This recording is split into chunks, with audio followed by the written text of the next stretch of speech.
Dobrý večer, já vás vítám na další akci Liberálního institutu. Dnešní akce se týká celkem nového tématu, kterým jsme se doteď moc nezabývali, urbanismu a ekonomie města. Pozvali jsme na to odborníky na slovo vzatý, proto dnešní panel ani nemoderuje nikdo z Liberálního institutu, ale bude ho moderovat Petr Bednár, architekt a urbanista z firmy Cígler architekti, Jakub Cígler architekti. A jenom pár slov o nás. My jsme think tank založený v roce 1990. Zabýváme se vším možným. Naše cíle jsou svoboda jednotlivce, volný trh, minimální stát a mír. Tím mírem jsme se zabývali v posledních 2 letech víc než za těch 30 let předtím dohromady.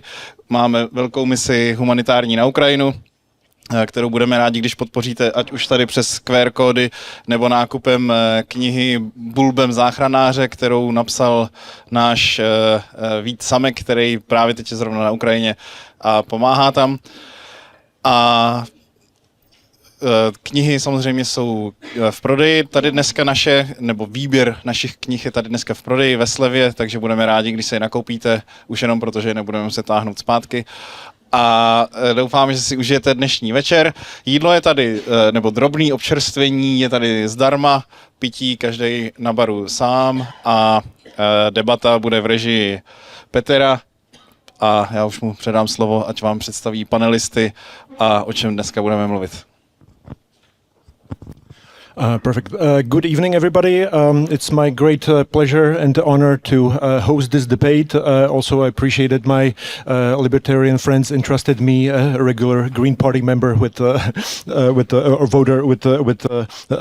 hosting our guests. Of course, I think the main thing that we should all agree that good city management and development is really one of the main keys for human prosperity and flourishment.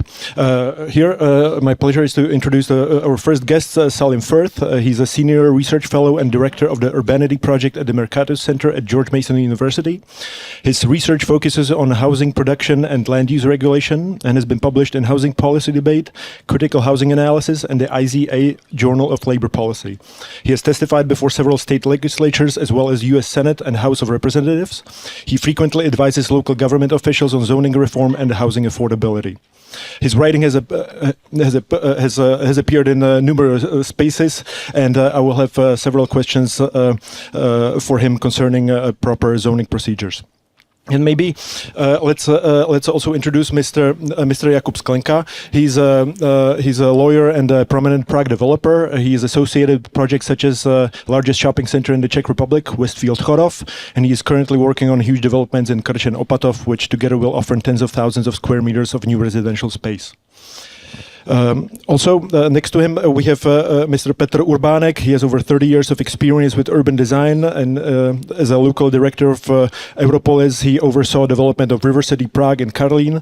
He was a business director of Hovtých Development, Czech Republic, and member of advisory board of Ryko Investment Fund of Czech Investment Bank.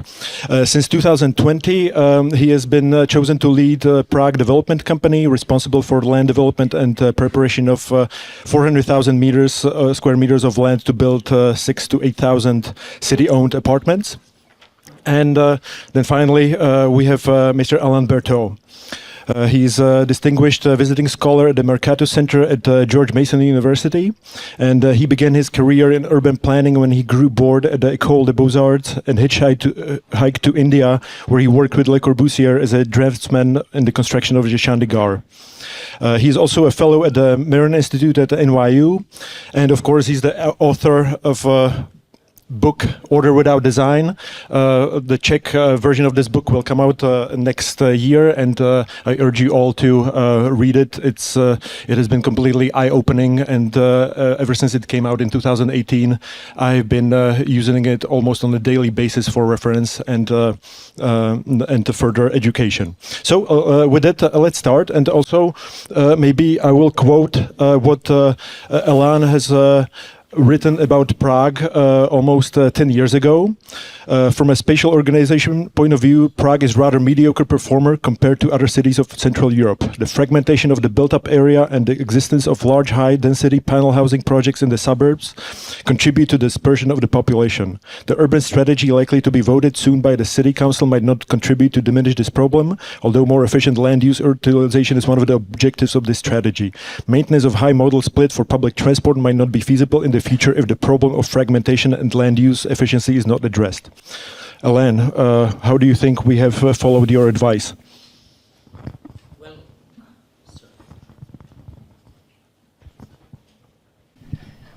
Well, first, thank you very much for inviting me, and in particular in this beautiful, what I would call urban amenities. It's a privilege to be here rather than just in a conference room. So, I answer to your question. I've been here now for a day and a half, so my judgment is, of course, extremely superficial, but I see an affluence in the city. By the way, it was 20 years ago that I wrote these things, not 10. And I see an affluence in the city that, is impressive, especially, again, how lively it is in terms of commerce, the way I also am quite happy to be there in winter when there are a little less tourists, frankly. Certainly, Prague remain one of the main tourist attractions in Europe, maybe in the world, so it's a good thing. On the structure of the city, I could not comment right now. From my discussion today, I have the feeling that there are a lot of projects, a lot of ideas, still a problem maybe with financing and maybe with the taxation system, which normally architects don't deal with taxation, but in fact, if you want to build anything, you have to look at it and link it very much to the built environment. So that's, in a few words, that's my comments. Again, I try to stay rather modest given my lack of knowledge of this.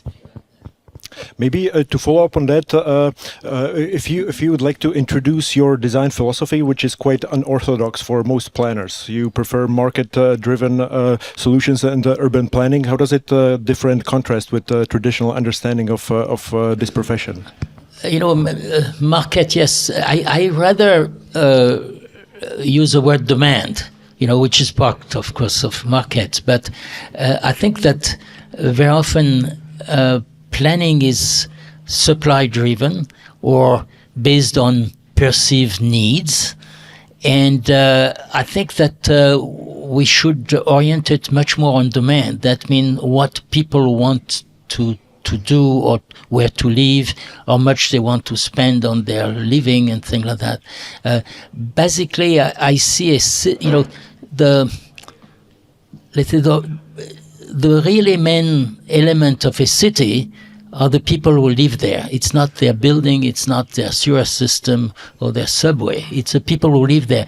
If you come to Prague to work or study, it's because of the people who are there.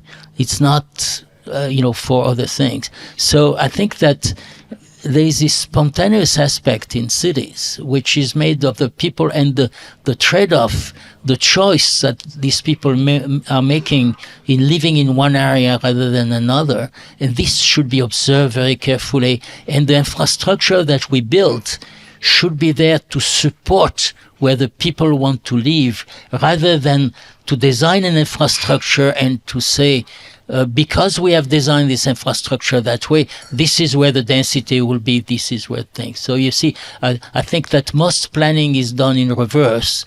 You design an infrastructure and you say, in order to support this infrastructure, we need the people to live there and there. I think it's a reverse.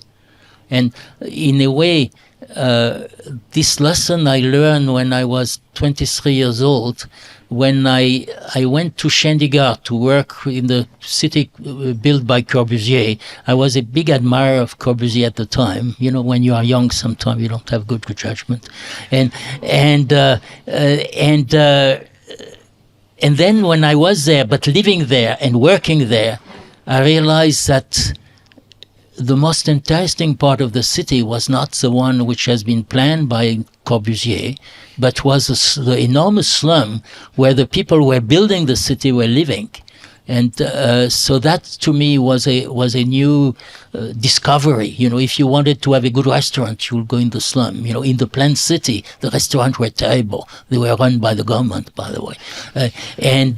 So this was for me a discovery of this spontaneous order. And then I found that you have a spontaneous order not only in Chandigarh, but in Paris, in New York, or in San Francisco. What role does zoning play in the cities? That seems to be almost a hidden topic for most people, but in reality does play a huge part. Yeah, I regret most zoning.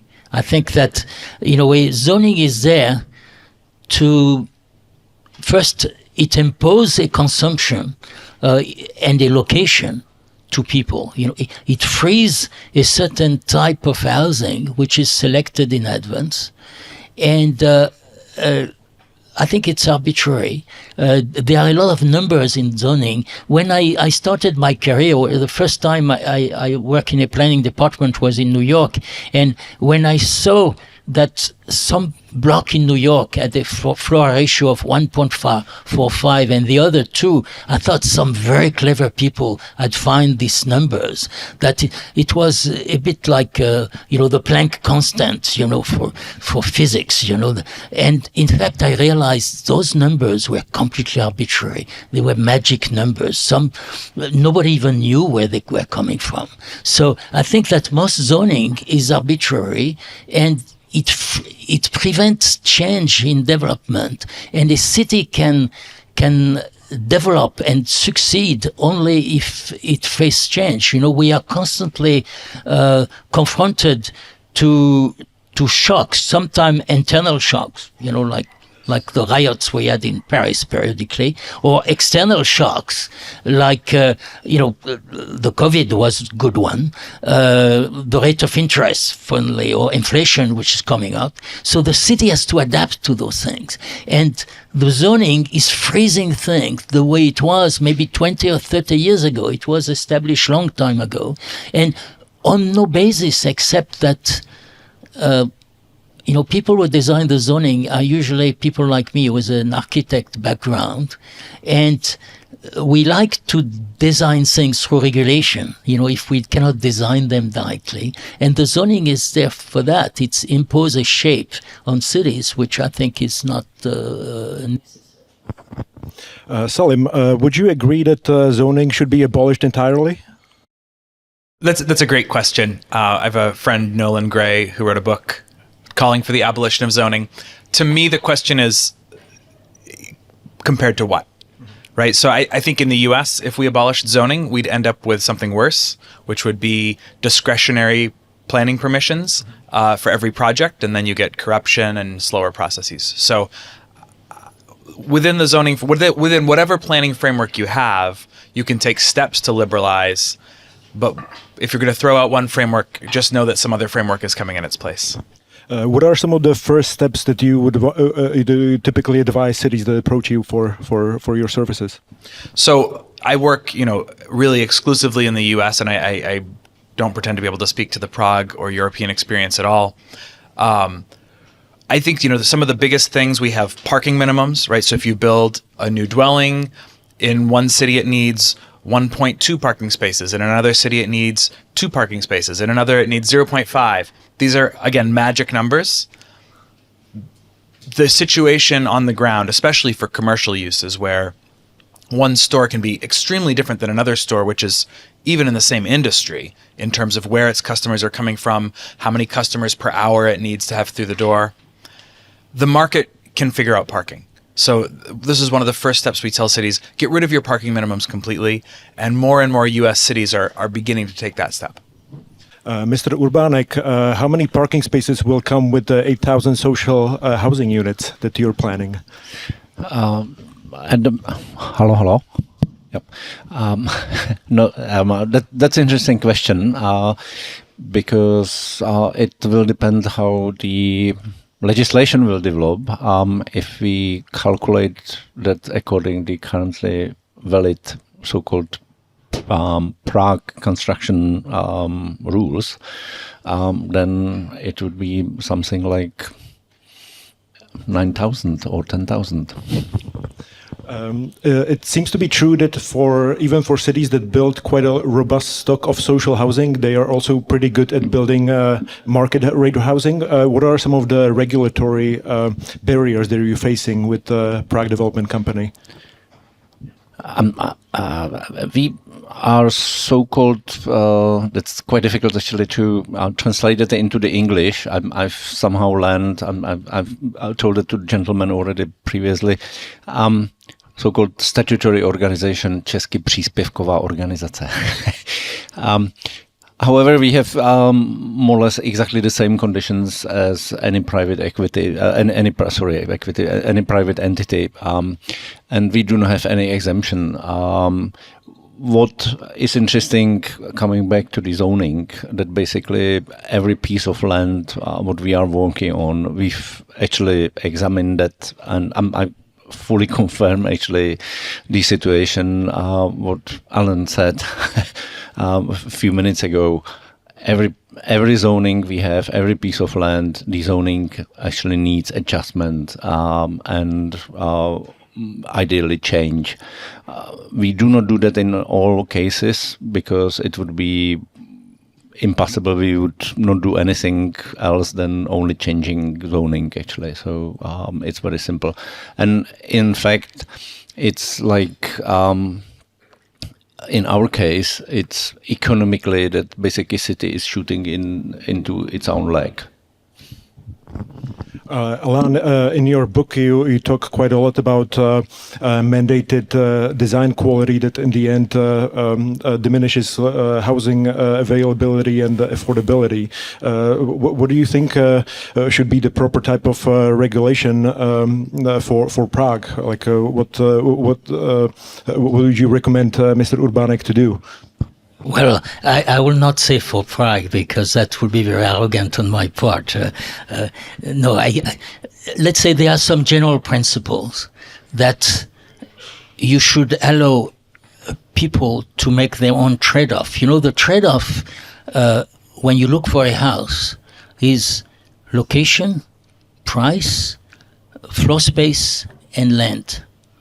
These are things which can be switched. You know, you can live in a tower of 20 floor, or you can live in a unifamiliar house, or anything in between.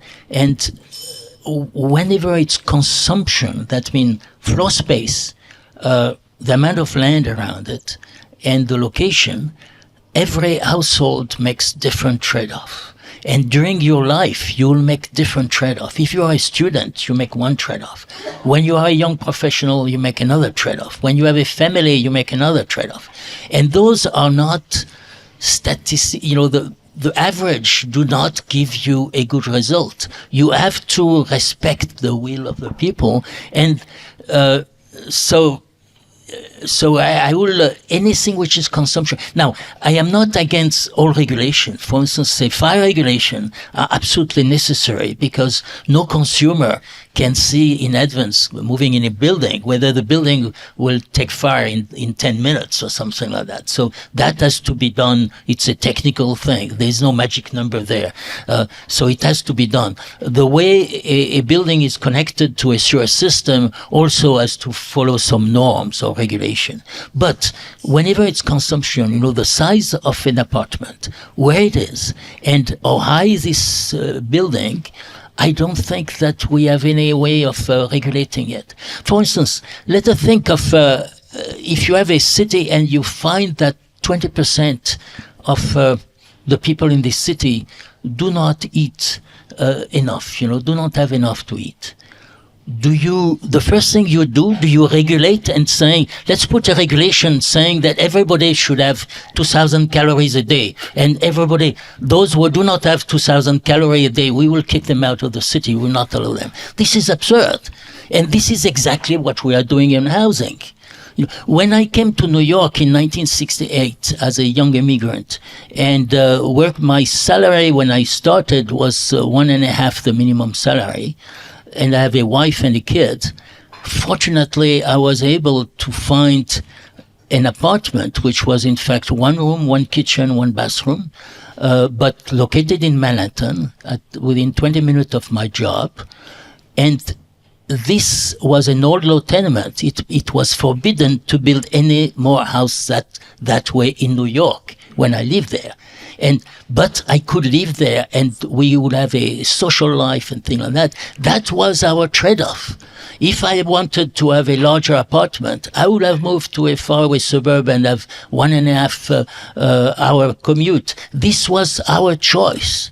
And I think that people should have this choice. Now it's impossible in New York to find an apartment of this size because it's forbidden to build a new one like that. And many of the one where I used to live have been demolished. So you see, this choice, I think, is very important, and that's a way to solve housing things. And again, I am not against all regulation. Some regulation are absolutely necessary.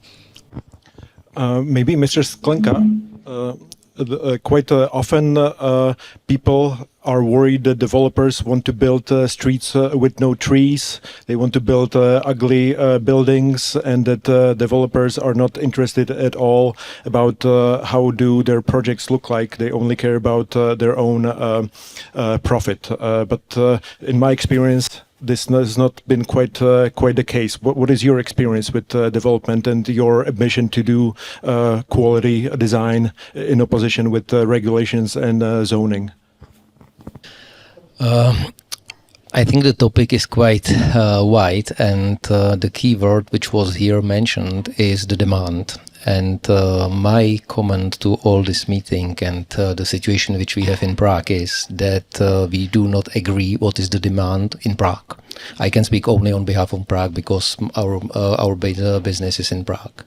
And I'm sure the demand is here by the numbers, but I don't know if the politicians and people accept the same numbers and if they work with the same demand. So on any meeting I'm attending, or any commission or any council meeting, whatever, everywhere is mentioned we don't need that, we don't need this, and the politicians mainly react on these let's say particular information, not some statistical ones. So my general comment is, please find some number what is the missing lack of flats we have in Prague, and then find a solution. But every time I go to any Prague district and I'm mentioning we are planning to build this and that, mainly the people, but also the politicians always said, are you sure we need that? And if we need such number of flats, you should invest the further school. Why we?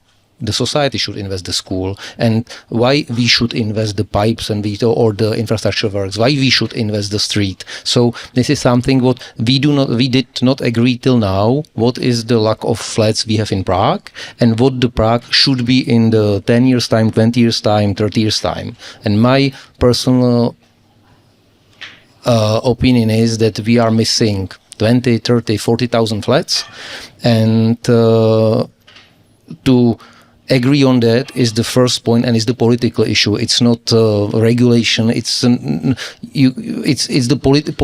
politicians should be the those who should say yes, we need flats, or we need something else. I don't know, but my experience is that we do not have flats in Prague at all. Salim, what would you say about housing markets and housing affordability? What would you say is the market-driven solution to basically several percentage, I'm not sure which one it is, of people that for which market rate housing means very bad quality housing, as it is in cities today? Yeah, good question. So kind of going also back to Jakub's answer, I don't know how to define need for housing, right? So there's demand. Demand means someone's willing to pay for it. If it gets cheap enough, people will consume a lot more housing. Someone who lives with a roommate will get their own flat.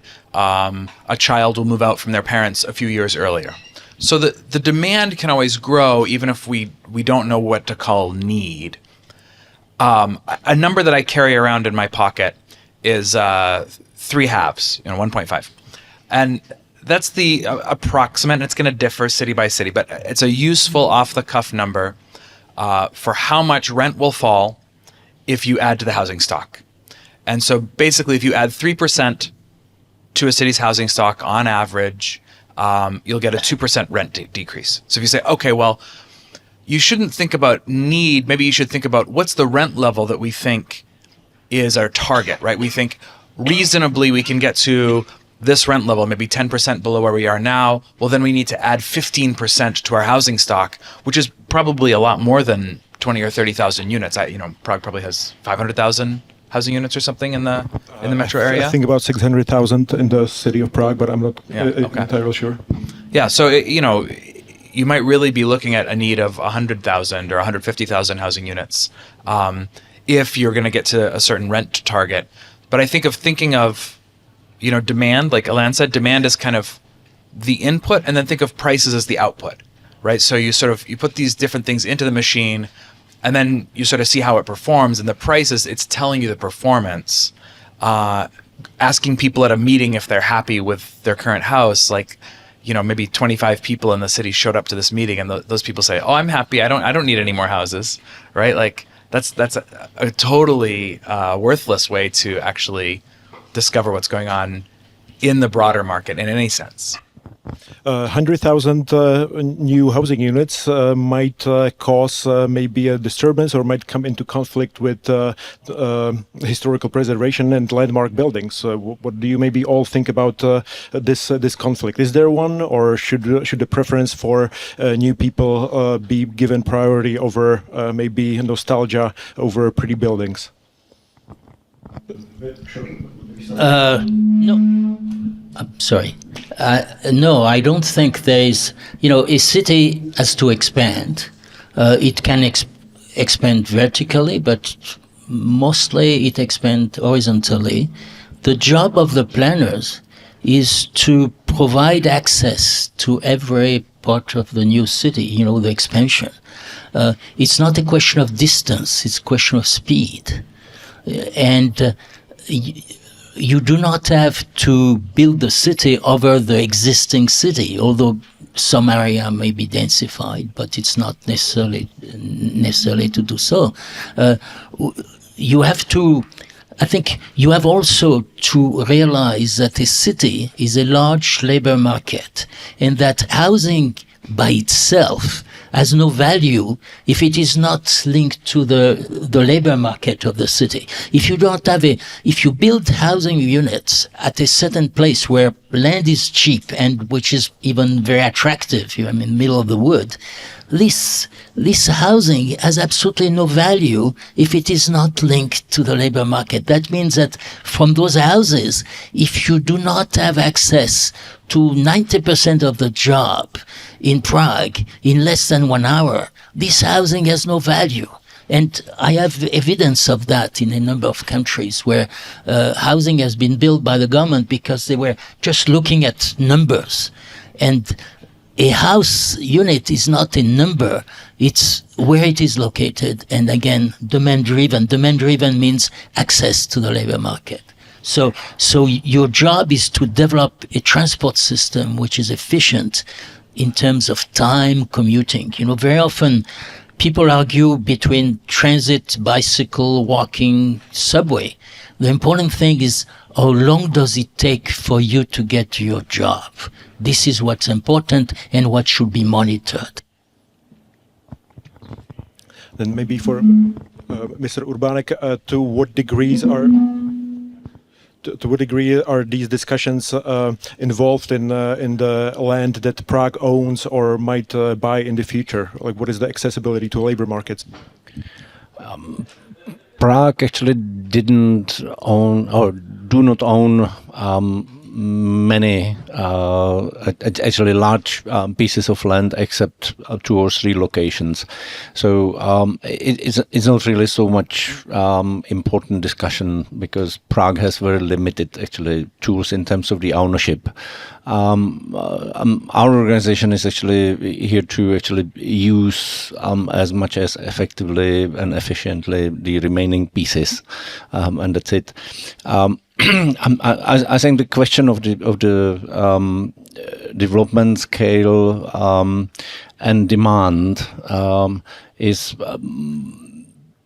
based on not really only demographics or only about zoning, but it's about actually socio-economic system which we live and which actually make cities extremely attractive place actually to be, where people actually like to meet, educate, work, live, visiting the restaurants, etc., etc. So, and this actually makes the city so attractive that and this is my opinion, that the actually dynamics of demand for being in the city, and Prague is not the exemption, is totally different. That basically what, at least in Prague, most of the politics and the existing population actually can imagine. So Prague had 80 years ago, or roughly roughly around 100 years,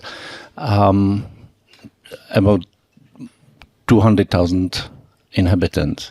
Now it's 1.6, and it's only over the 1.6 million, and it's about 100 years old problem.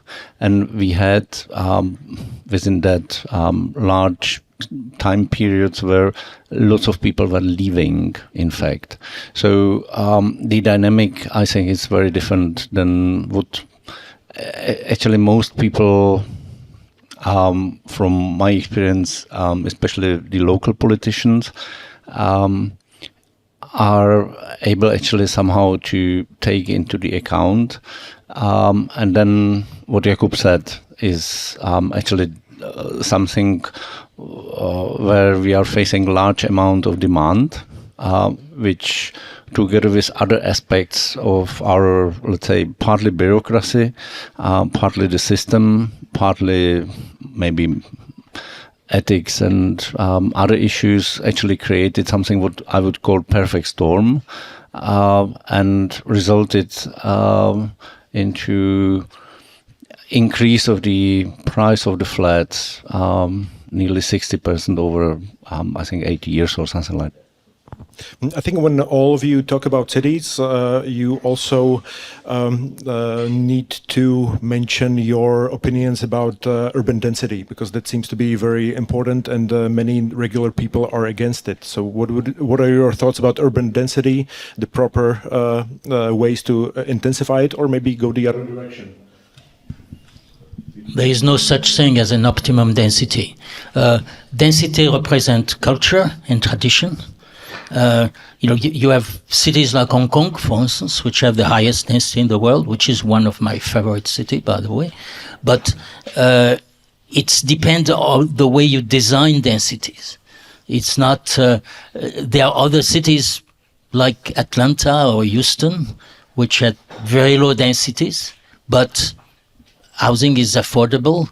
The average in Dallas-Fort Worth, which has about the same population as Hong Kong, the average commuting time is 35 minutes.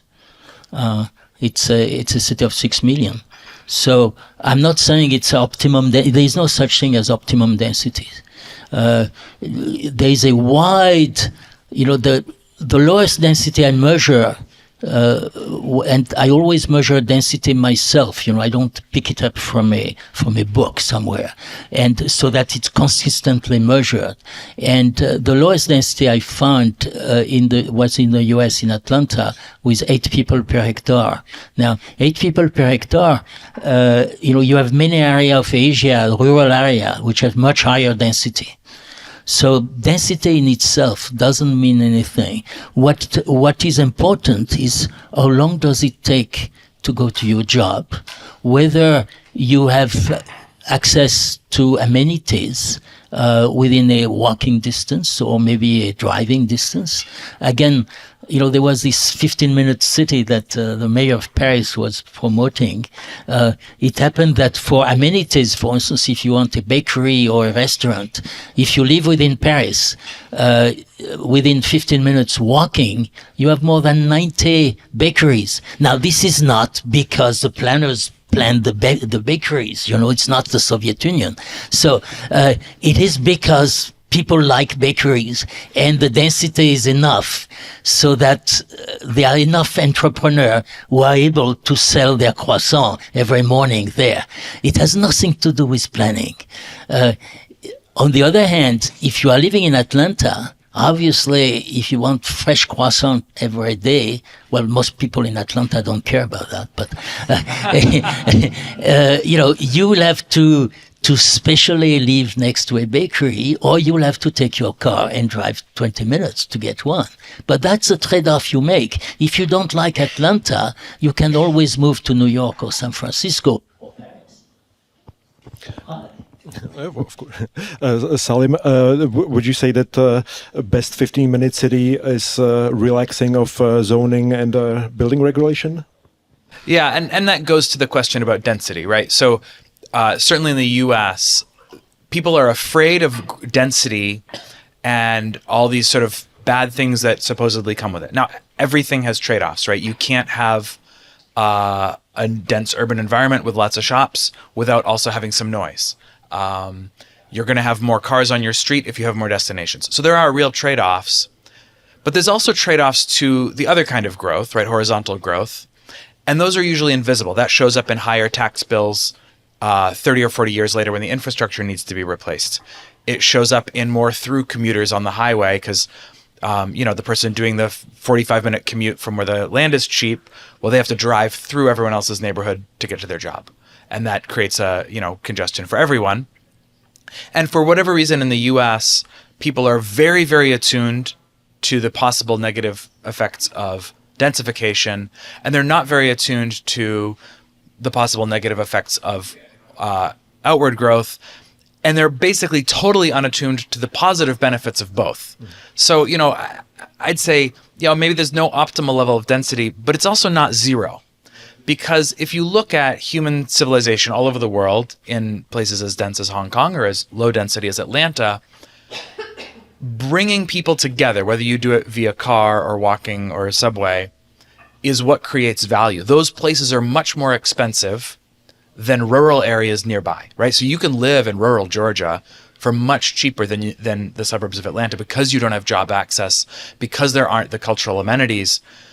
So density and then the removal of kind of arbitrary restrictions. In the US, we can't build a bakery in our suburbs unless we get a special zoning permission.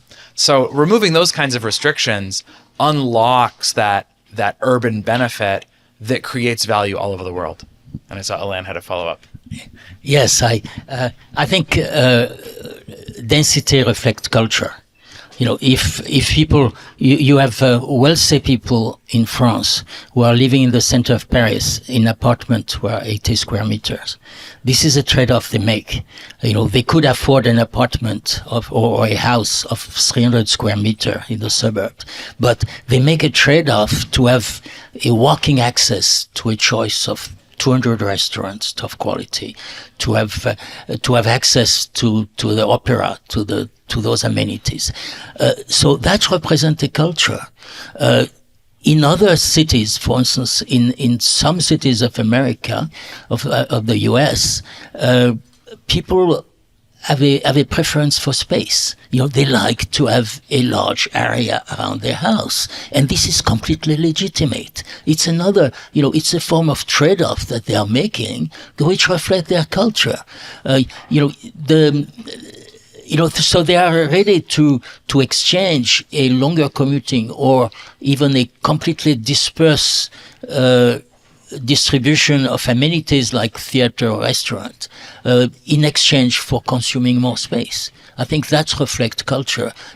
I don't think there is an optimum. I don't think as an individual, you may prefer to live in Prague or Paris rather than Dallas, but you have to recognize that the people who live in Dallas maybe will not like to visit Prague, but will not like to live it. And as an urban planner or as an urban economist, you have to recognize this cultural aspect of consumption, of land and floor space and activity.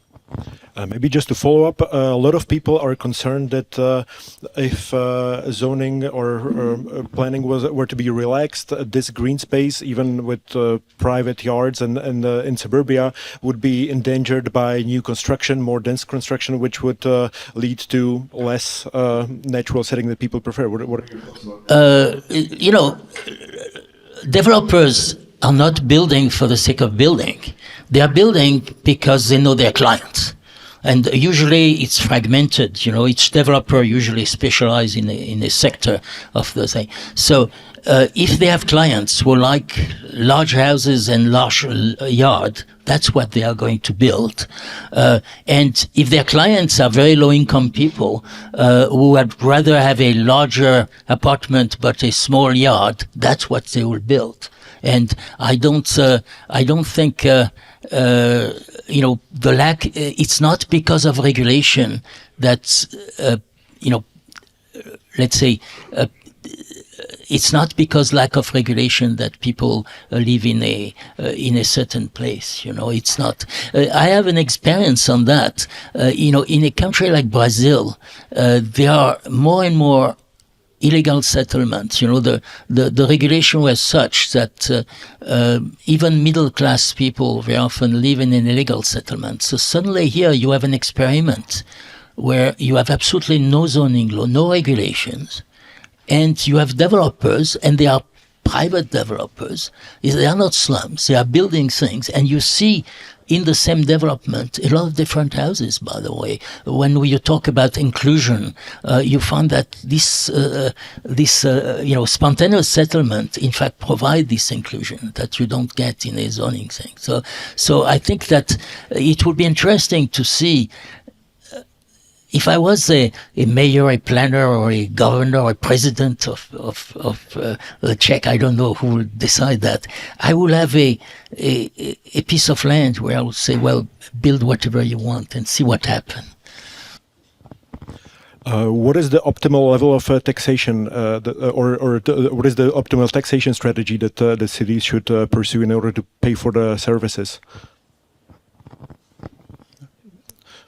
Well, but maybe Alain, okay. Okay, I'm most likely the less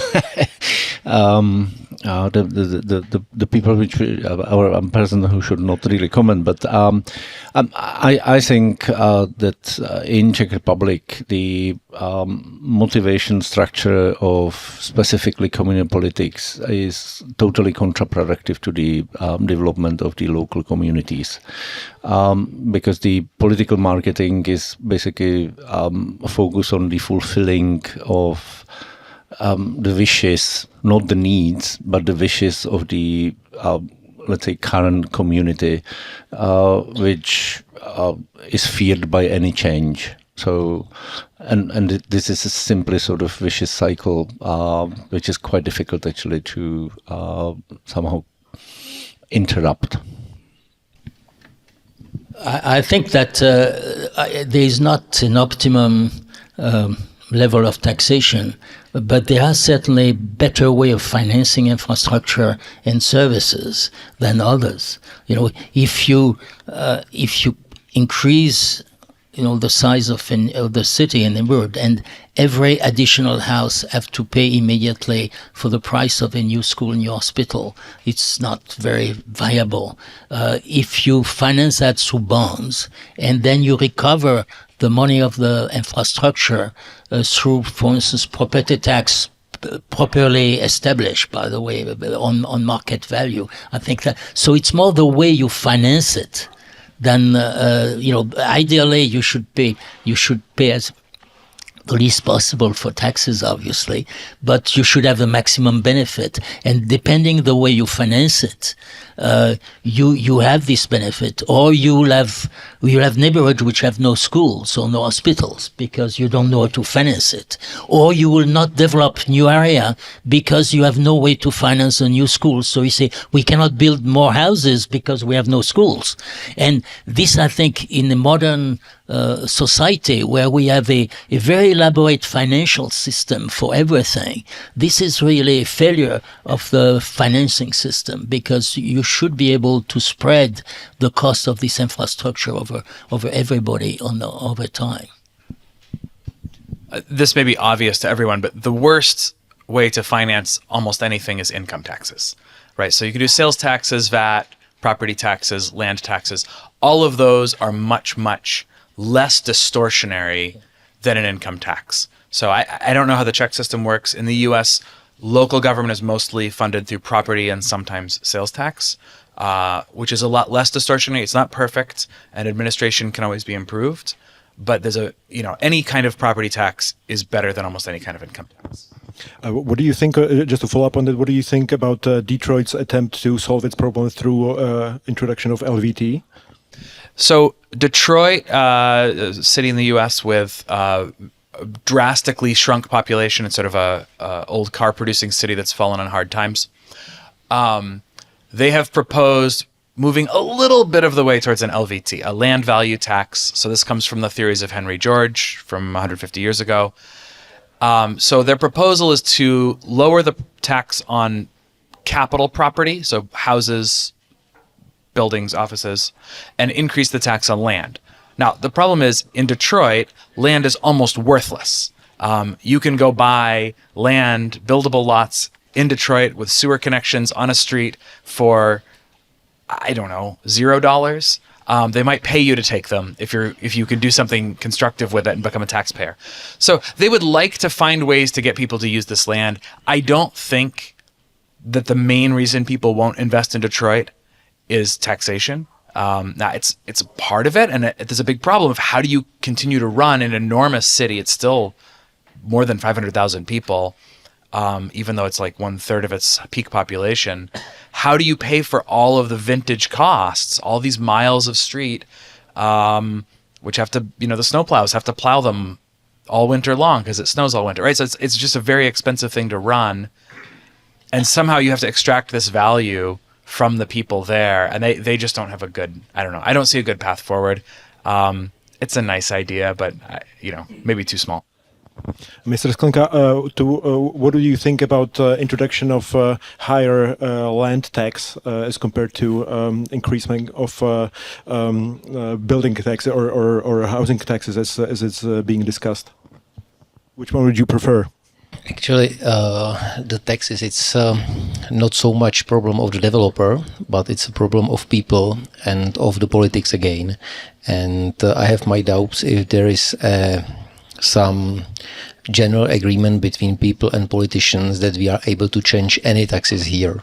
You may see that plenty of departments or districts of Prague try to increase the property tax, but the new politicians who are trying to be elected are presenting that let's decrease the property tax. So this is something what is, from my perspective, absolutely strange. I think our property taxes are quite low, and I can imagine to have them much higher. But the main reason, or for me, it's quite important how we will use the taxes. We have still open discussion about if parking in Prague would be for money or for free. Now you are parking for a year and paying $30 or $50 per year parking.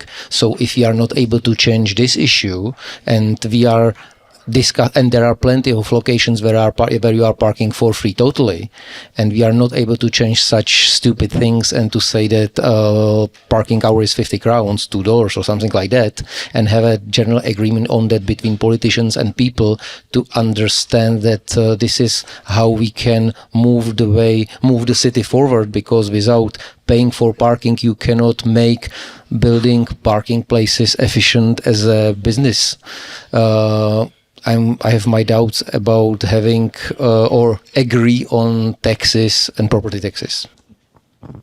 Alain, what would you suggest about this kind of ideal management of different transit systems as regard to either taxation or payment or any kind of regulation through besides just giving the space for free for everyone to use in any way they wish? Sorry, I am not sure I understand your question correctly. You are talking about the allocation of space in a street? Sure. Like, what should be the ideal either taxation or other form of regulations to solve traffic problems which are created by? First of course, is the problem you are talking about. I don't think any part of the street should be free for use. I think even that any parking should be off-street. Very few a street should be really consecrated to walking around, bicycling or cars or buses. And the way you allocate that depends where it is. But it's incredibly inefficient to have people park their car the entire day on a street. It should be in a private parking, paying private, market price for it. I am also completely against what is being tried in Paris and in some cities to have free transit. I think that if you have a free subway or free buses, except if for very short routes where it would be more costly to recover the fare than that's justified. But say you decapitalize your transit system, so you will be entirely dependent. You'll have a begging bowl every year to ask the city for more money to finance your transit system, or are you going to expand it? On top of it, if you have a free transit system, the more your people use it, the more expensive it is. Therefore, the more the service deteriorates, the better you are financially, because you have less and less clients. And so I think that is a terrible mistake. Now, if some people in your society cannot afford transport and they need transport to go to work, give them a free card to those people. Don't subsidize everybody in the city, and don't decapitalize your transit system, because your transit system, your transport system is a lifeblood of the city. You depend on this labor market work. We were talking about Detroit. What happened to Detroit? Their labor market collapsed. Everything else which was built over this labor market, for instance, the fantastic museum that, the concert halls that Detroit had, collapsed at the same time. The labor market is an infrastructure on which everything we like about cities is built. So if you don't finance the transport to allow the labor market to function, you are really sabotaging your own city. When it comes to labor market, what are some of the main differences between post-communist cities and the Western European ones in terms of urban form and land use? Well, I think that yes, there is a long shadow of history. Fortunately for you, you have been doing this experiment. I mean, here only for 40 years. The Soviet Union had more than 80 years. So the longer you are under this type of experiment, the more the footprint of this bizarre experiment, you have to pay for it and you have to change it. Now, I have the feeling now, and I have followed Poland much more than the Czech Republic, that Poland now has nearly erased, not completely, the shadow of history. But you still have some panel housing, things like that.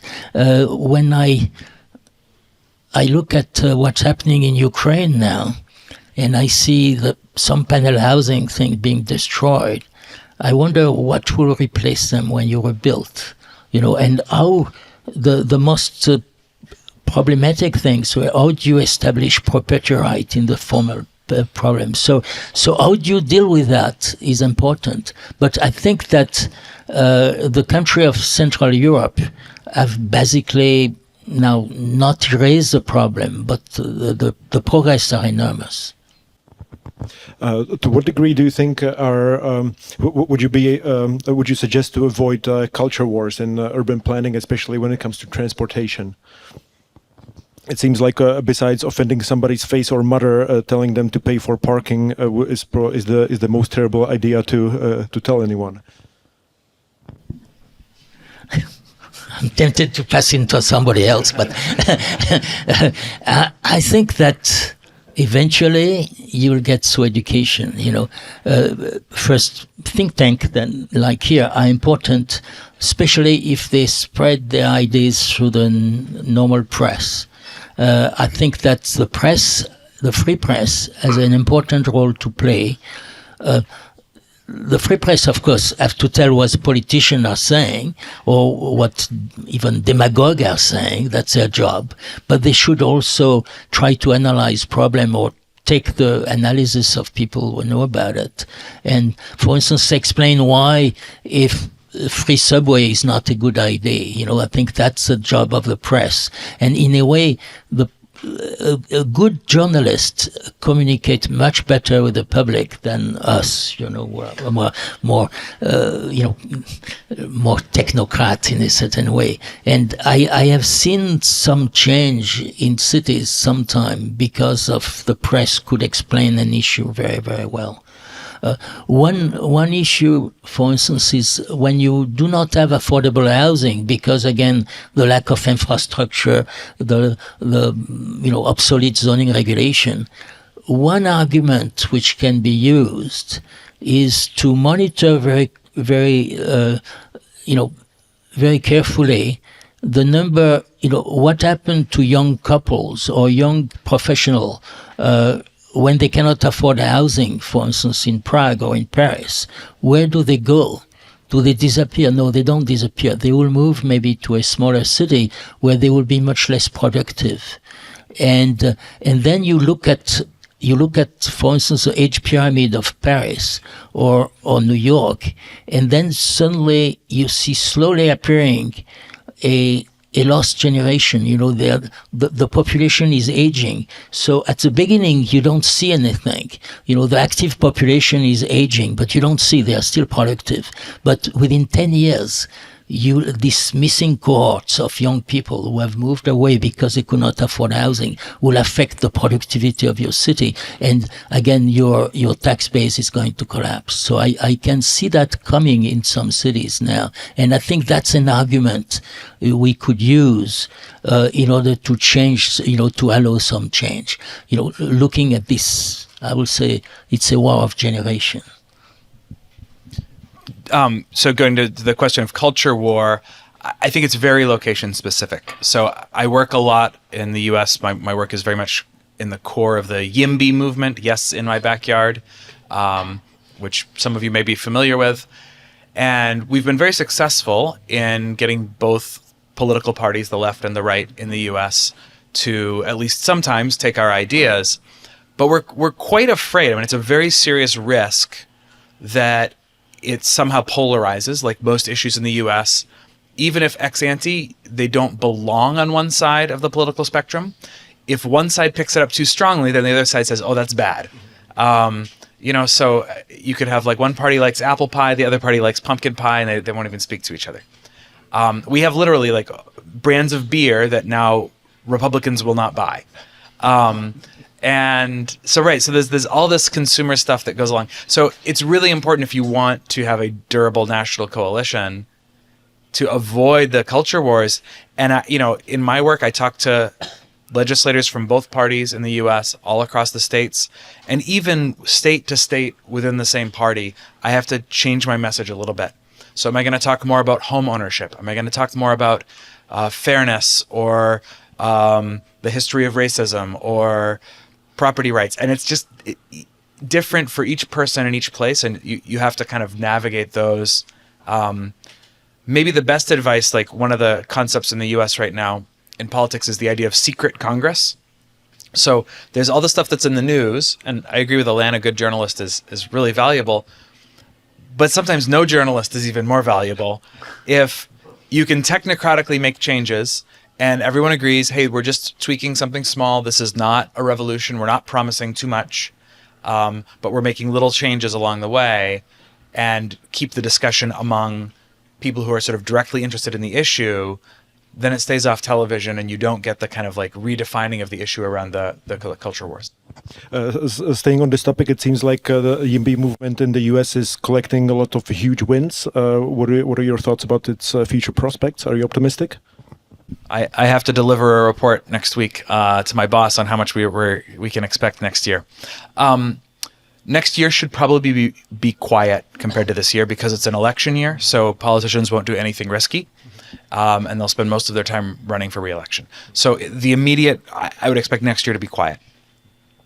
But I think in the longer run and at the city level, as opposed to the state level, we're probably going to continue to see a snowball effect. So I think we're in kind of an S curve of technology adoption. So like a few people try, early adopters, they try this new thing, and then you go through a period where there's lots and lots of people jumping on, and then it sort of flattens out at whatever kind of saturation rate is.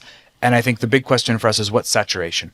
And we have to kind of continue our work and continue our outreach, because otherwise we'll wake up one day and no one will, want to have us on their podcast because it's old news. It's, last decade and there's some new issue.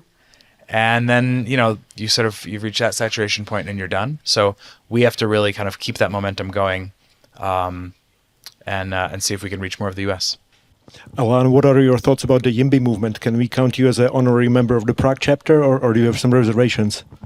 No, I think the YIMBY movement is going in the right direction, but really the specialist is Salim there. I defer to his opinion on that. Any thoughts on the YIMBY movement for Prague's perspectives? From our point of view, this activity is actually most welcome. Excellent. Maybe if there are any questions from the audience, then start collecting them. And if there aren't any yet, or maybe you can get some time to think about them. And but just feel free to raise your hand. We'll get you a microphone, and you will get a chance to ask our guests anything. So think about that, and in the meantime, I have a question about Tokyo. Tokyo is regarded as one of the best, one of the best run cities in quality of life, longevity of citizens, probably labor markets as well, efficiency of transportation. Should every city strive to be that? So, are there any forces and lessons can be taken even from such a foreign and distant country? I don't think an experience from a city is directly applicable to another, except a few technological things like pricing parking or something like that. In the case of Tokyo, I've always been fascinated by this city, and once I asked an old urban planner, how come you have this fantastic infrastructure and at the same time you have this neighborhood where you have a huge variety of land use. It seems even close to a slum in a certain way, except that they are not slums. You have wonderful little shops. So he explained to me, and I suppose it's right. He says that after the Second World War, the city was destroyed practically entirely. So they decided, and people were living in tents. And so the city managers decided to have a big master plan to rebuild the city. And then they realized that to do this master plan would take a long time while the people were living in tents. They could not just wait 2 or 3 years. So they decided to build immediately the big infrastructure, the right of way for the subways or the train, the suburban train, and to live in between. So let's say a grid of about maybe a kilometer, or next to the center, maybe a grid of 500 meters with the trunk, primary infrastructure where the main sewer will be, where the transport will be, and that lets the thing in the middle just lets the people build whatever they wanted so that they could build right away. And that's, I think, this top-down primary infrastructure combined with this spontaneous order within this infrastructure, I think, is a success of Tokyo. So I don't, that implies, of course, that you have a completely destroyed city, so that's, I don't recommend that. But this reinforces again this idea of these spontaneous people built by themselves or what they want. Because they are that, I think that the Japanese are very tolerant of type of building which are very different next to each other. Sometimes you have 2 or 3 one family house, and then you have a building of 4 floors with apartment, and then you have another one with 2, and then you have a garage, and then you have a grocery store, and nobody is offended by that. And so I think that's also, again, this cultural aspect, but which come probably from history and necessity. I'll just make an advertisement. There's a great book called The Making of Urban Japan by Andre Sorensen, and you can read my review of it on Market Urbanism. So you can Google Market Urbanism, Making of Urban Japan, and that's my thoughts to answer your question. Yeah, I was sold on the review. I bought that book, and it's excellent, and everyone should follow as well. But at the same time, Tokyo has lots of ugly buildings. Yeah. Ugliness is necessary to appreciate beauty, and blandness also. And blandness also. The idea that you could regulate buildings so everything will be beautiful is a complete absurdity. Buildings are beautiful because they are good architects and good clients for the architect. You don't.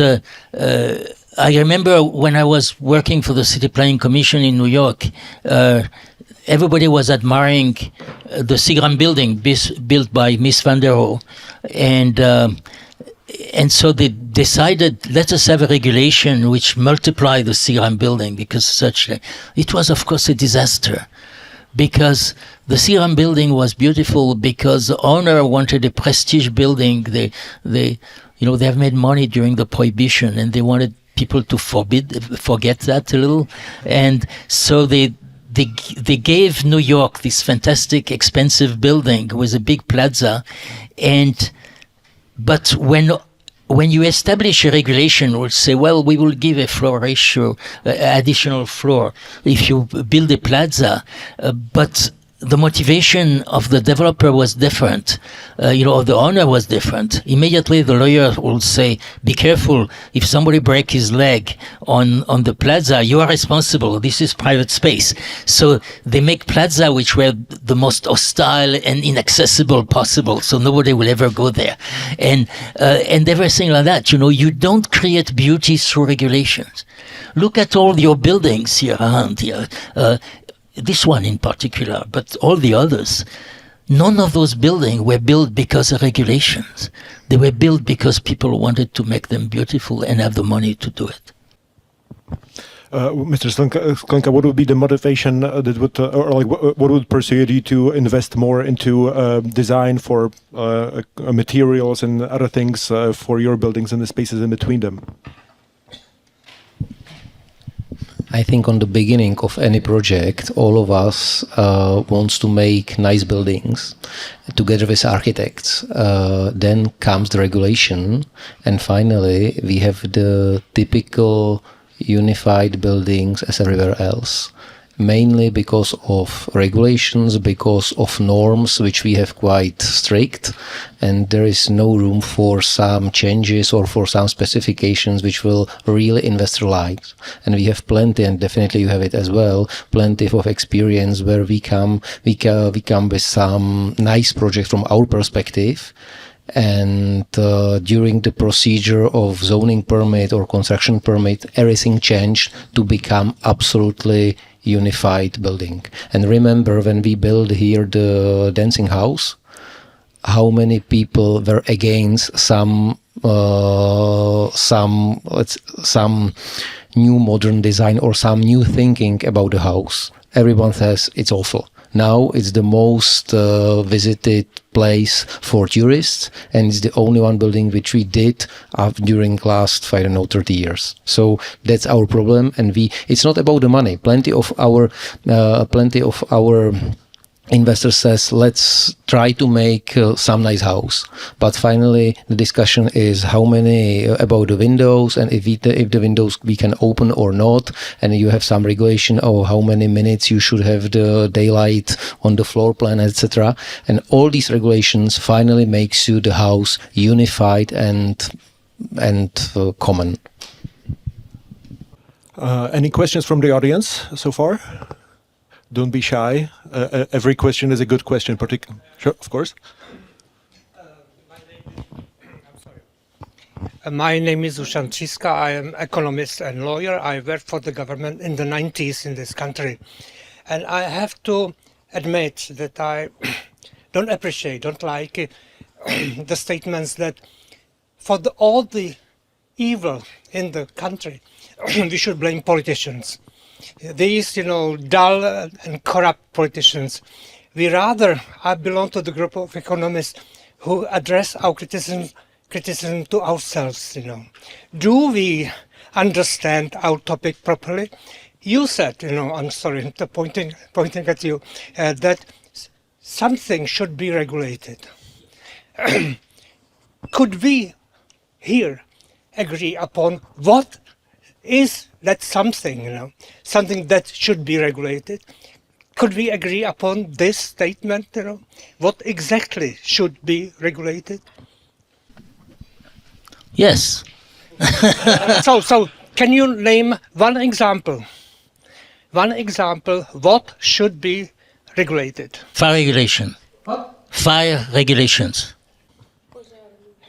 Do you call fire regulation a regulation, because we would rather submit it to crime law and regulation of this kind, Could you give me something less simplistic, Okay, well, it's not so simple, but, for instance, say the way you connect a building to a sewer system should be regulated. There is a norm. A lot of also building codes, the way, for instance, a different type of concrete or steel structure are regulated. I think that's necessary. So most of your proposition would be of a technical kind, What I say, I thought I was clear. I think what should not be regulated is consumption. The same way as you don't regulate food consumption. I would. No, I'm sorry. Yes, please. No. We can agree upon what shouldn't be regulated, but my question is what should be regulated. Well, everything else. What? Everything else. That if we agree that consumption should not be regulated, when I say consumption, I mean consumption of floor space, land, and and location, then I think everything else could be regulated. Yes. By the way, the question I gave you was the question we were solving in the 90s, as libertarians in the government. Yes. Difficult to answer my question for an economist, at least. Yes. I apologize. I think this was an excellent question. Thank you for that. Maybe Alain, would you also agree that even setting street profiles and block sizes is a form of necessary regulations that maybe should city choose over any other type? In some area, yes. If you you have a democratic municipality. So if you decide that certain area have to be protected against the market. You want to keep the building exactly the way they are. Why not?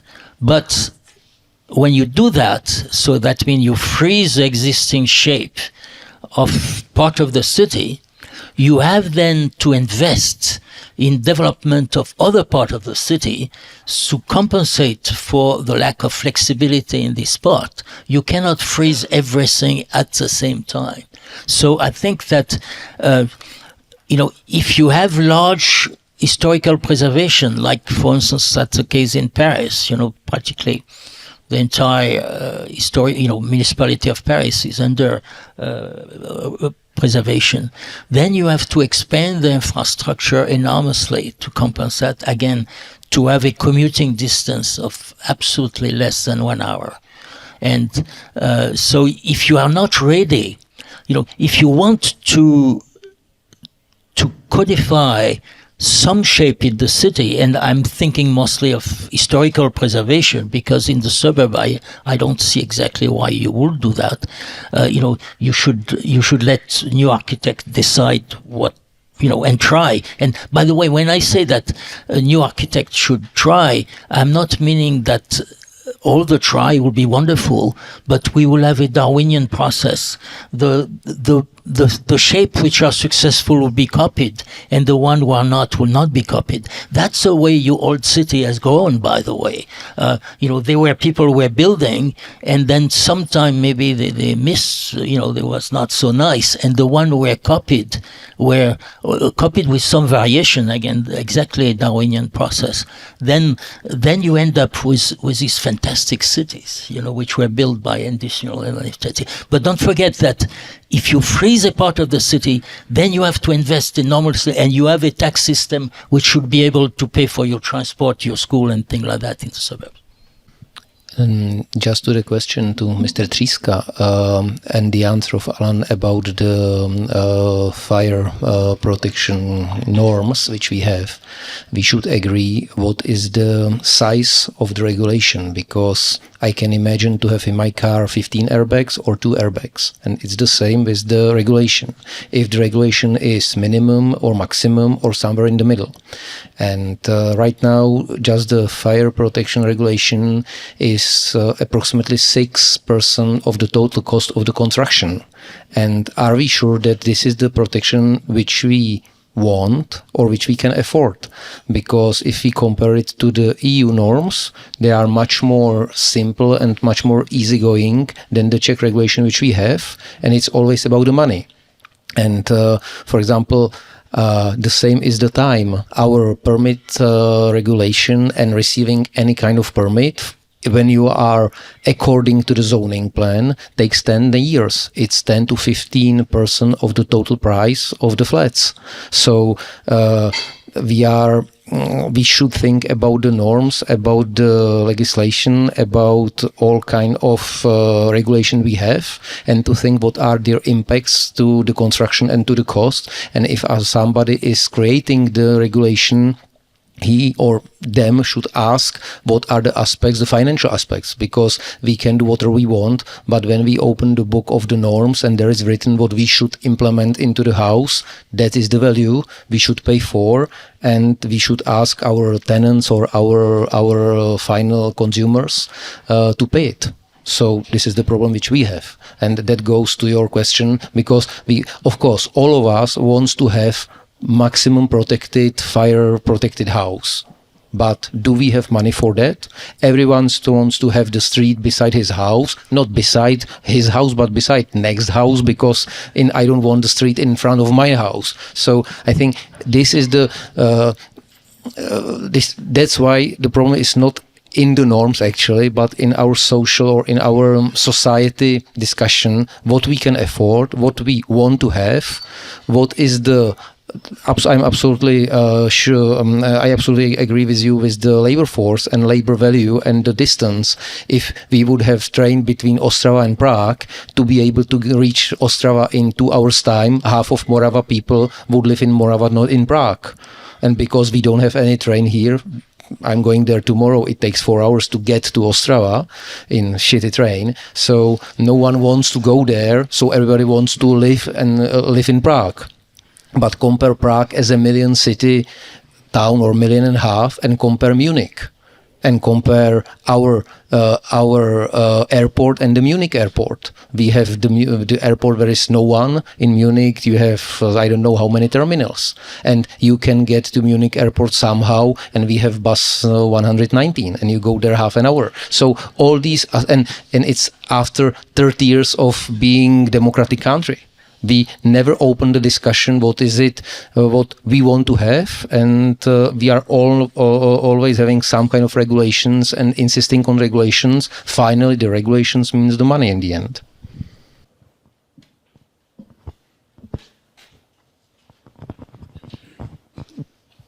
I'm Martin Panek. I'm here with the Liberal Institute. My question is,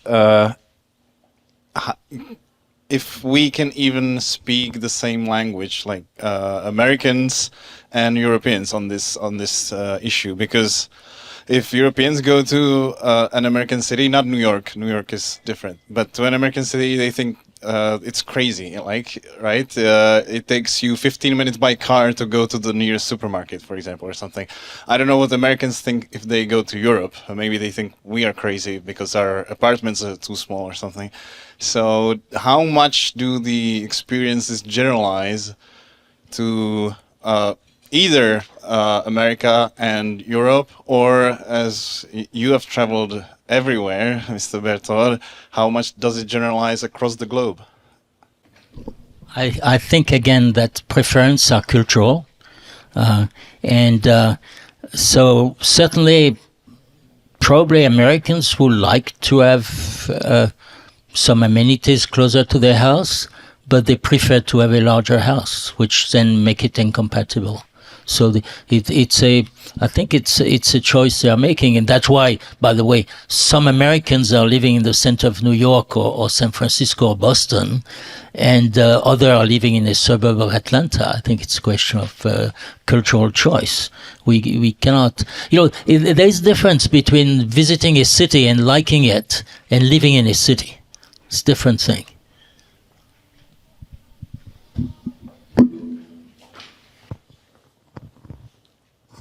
I'm Libor Dušek, an economics professor at the law school. My question follows up on this. It's about what is, in your view, an appropriate policy towards suburbanization? And the reason why I'm asking is that here the suburbanization is in many sense very similar to what was happening in the US in the 60s and the 70s. One, people clearly regard an own house with a garden as the most desirable way of living.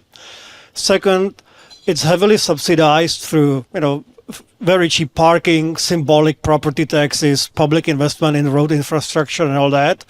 A third, it's encouraged by also a regulatory dichotomy in which it's very difficult to get a building approval for dense housing in the city, and it's very easy actually to get a building approval for a family house in suburbia, right? So in a sense, and people actually like also the subsidies and the policies because they want to live in these greenhouses. So what is then the appropriate policy in a country which is suburbanizing very heavily? It's true about Prague, it's true about any other major Czech city, when there is so much subsidy going on, while there are clear benefits of urban density in terms of local amenities and environmental savings, protecting the environment and so on. Well, I think economists, I'm not an economist, but economists will say get the price right. That, yeah, and you want to answer that? Sure, I can add more. Huh? Yeah, so the U.S. experience is really interesting. So on the one hand, there clearly is this value where a lot of people really value having a standalone house with a yard, but it's also clearly true that houses and lots would be much smaller in the absence of regulation. So I hear this frequently when I talk to people. They say, "Oh no, nobody wants density," and I said, "Well, then why is it so much more expensive to have small lots than large lots?" Even in Dallas, my research shows that up to half the value of land is reduced and this is only within single family lots, not even considering multifamily. Half the land value is taken up by excess yard space. People would rather have usually a standalone house, but on a very small piece of land. Americans in my generation value indoor space, and we have enormous houses for small families. And nobody my age wants to mow the lawn. Our fathers, our grandfathers mowed the lawn. This is not cool anymore. And so, yeah, these things change. Getting the prices right is tricky, right? So you want to have some kind of property tax regime that gets people to pay for what they're building and what they're consuming. And then what you said about permits is very hard to resolve, right? I wouldn't recommend making it harder to build in the suburbs, right, to match the city. But then if you have the city, it's kind of inherently harder to build in a city, right? Because you have neighbors with intensive uses. You can't just park your construction equipment next door on a farmer's field. So it's I think very difficult to get this right. The thing not to imitate from the American experience is the insistence that the suburb be a low-density monoculture, right? So you can instead sort of take inspiration from many, many small European towns where there's a mix of densities and uses in a tight cluster, the soft version of the 15-minute city, which is just you have some amenities that are local, and then you're connected by road and perhaps transit to the broader city, but at least allowing those suburbs to form with some diversity and with the ability to densify when the city kind of grows and reaches them, right? So the problem that the US and New Zealand and Australia are dealing with is we have these bands of very low density suburbs very close to the cities from when the cities were small. And now you have kind of leapfrog development, Moscow style, where you've got apartment buildings further out because the valuable land, it's illegal to build apartment buildings. So that's a long answer, but it's a fundamentally difficult question, and I don't think there's a clean way to strike this balance.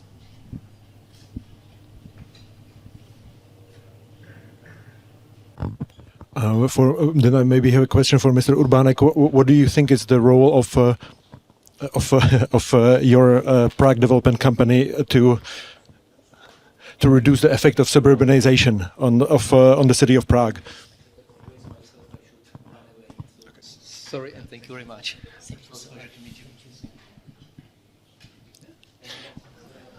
I would just add to that because I think it's maybe also appropriate to the lawyers. I think one of the question is partly maybe the marketing for the suburbia, and that is basically to add cost of the time to the individuals actually spending on traveling.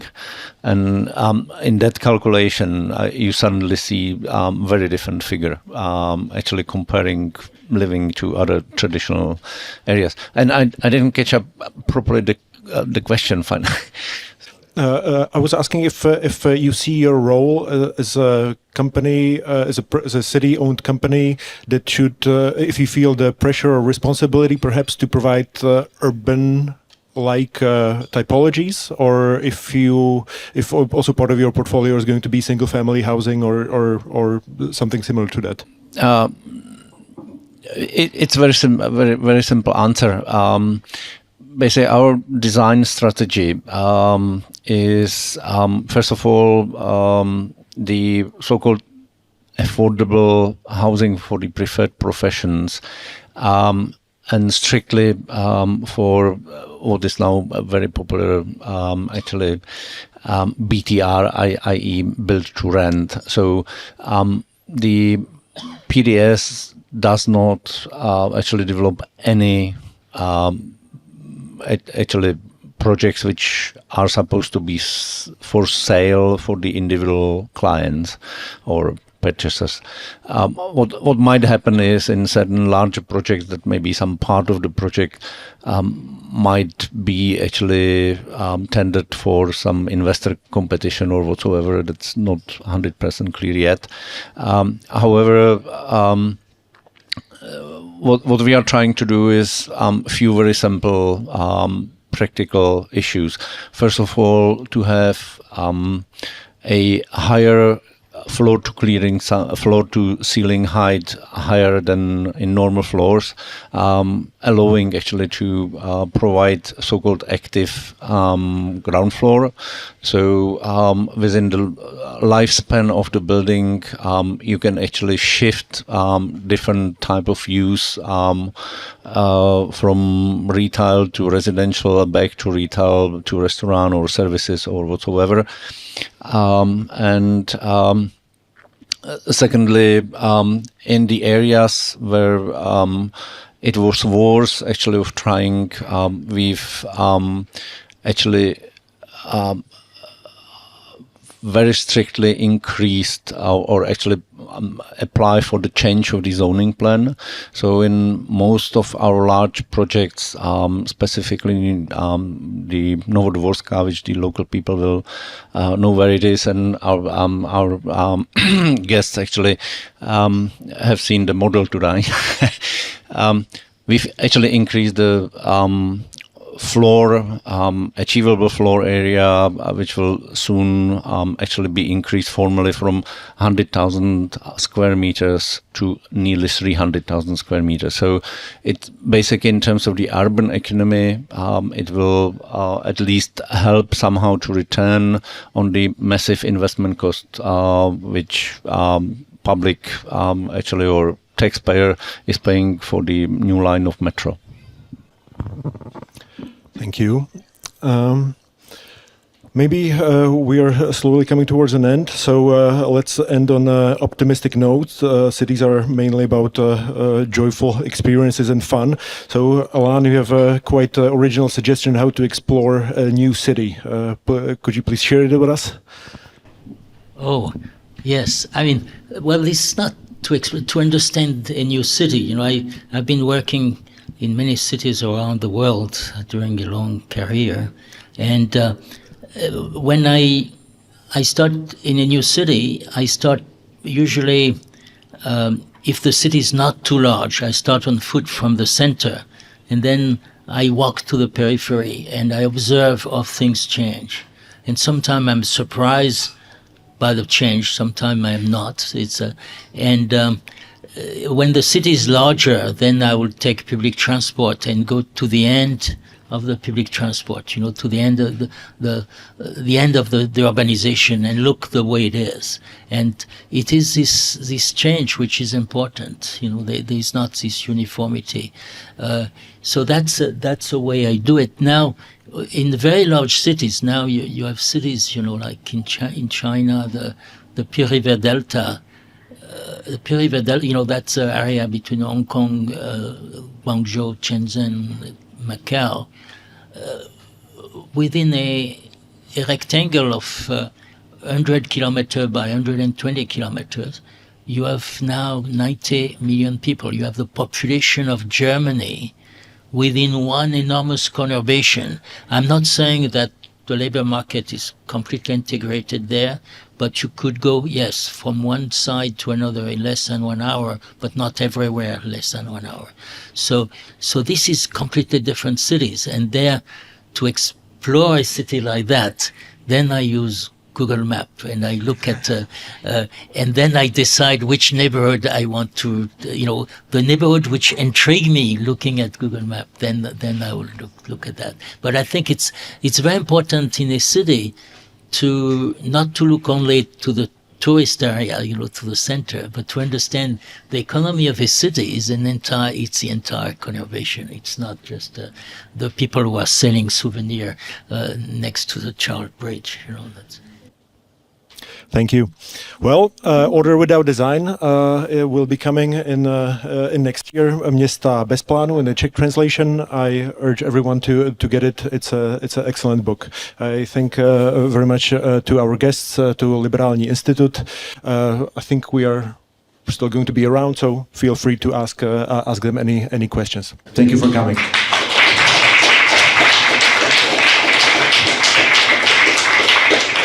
Ještě než se rozutečete k vínu a jídlu, tak bych řekl pár věcí. Za prvý, kniha vyjde česky, jak jsme říkali, na stolcích, a tak by měl být QR kód, přes který si ji můžete předobjednat s tím, že vám ji pak zadarmo pošleme, až bude. Myslím, že duben je trochu optimistický s přihlednutím na to, jak nám vycházejí plány na publikaci jiných knih, ale pokusíme se. Děkuju Kubovi Skalovi, že to dneska zorganizoval celou tu akci a děkuju samozřejmě thank you to all the panelists for your coming. A ještě bych vás pozval na 2 akce. Ve čtvrtek máme výroční přednášku, kde bude mít přednášku tady Alain Bertaud. Máme ji od 7 hodin na Angloamerické univerzitě, takže určitě všichni přijďte. A zítra mají Studenti za svobodu akci od 6 hodin v restauraci, která se jmenuje The Boršč. Je to ukrajinská restaurace s výborným ukrajinským jídlem. Je přímo na Jiřího z Poděbrad. A tam bude přednáška přímo pana majitele, takže to si pojďte poslechnout a bude tam spousta ukrajinského jídla, pivo, určitě spousta samohonu, co dovezl z Ukrajiny, nebo tady u nás vyrobil pan majitel, to nevím, ale už nás tam minule hostil samohonem, takže všechny vás na to srdečně zvu a samozřejmě budu rád, když si u nás zakoupíte nějaký ty knihy, musíte je kupovat u mě, protože naše kolegyně už odešla, takže kdybych tam náhodou nebyl, tak na mě mávněte, houkněte a já vám rád zprocesuju platbu.